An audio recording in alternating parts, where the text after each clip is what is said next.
Pernahkah kamu memperhatikan bagaimana makhluk hidup di sekitar kita saling berinteraksi? Ternyata hubungan antara makhluk hidup itu nggak cuma sebatas manusia dengan manusia saja. Ada banyak interaksi unik yang terjadi di alam. Penasaran? Yuk kita bahas bersama pola-pola interaksi antara makhluk hidup di sekitar kita.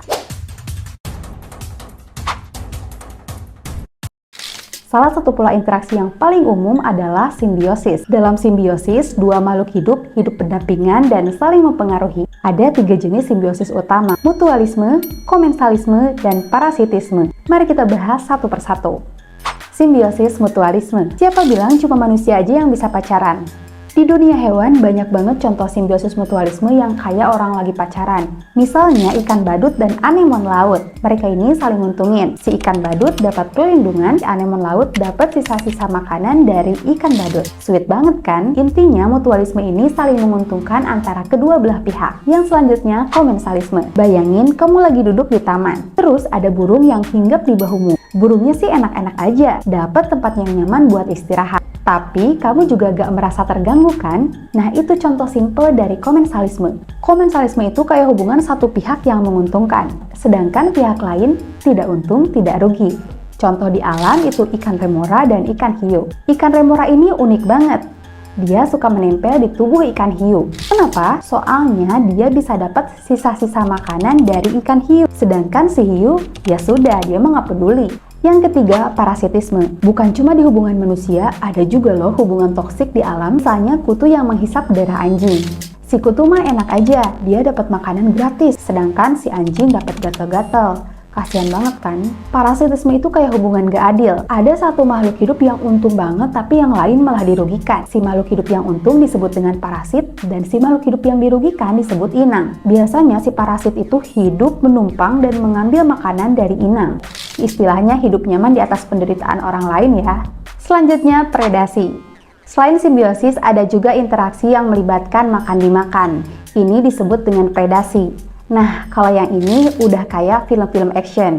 Di alam liar ada juga yang berperan sebagai predator dan ada juga yang jadi mangsa. Contohnya kayak kucing sama tikus atau singa sama zebra. Yang selanjutnya, kompetisi. Pernah rebutan remote sama adik?